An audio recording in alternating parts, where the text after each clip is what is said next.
শব্দের গল্পটি, গল্পের শিরোনাম অসহায় বাবা। তার সেই 20 শব্দের গল্পটি আমরা পড়তে চাই। তিনি লিখেছেন,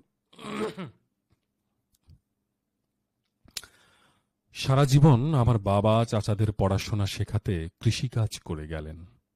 আজ বৃদ্ধ বাবা আমার পড়াশোনা শেখাতে চাচার জমিতে দিনমজুর। আমি লাইনটি আরেকবার রিপিট করছি।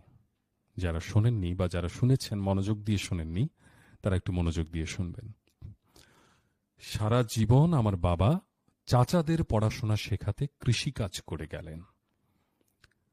আজ বৃদ্ধ বাবা আমার পড়াশোনা শেখাতে চাচার জমিতে দিনমজুর।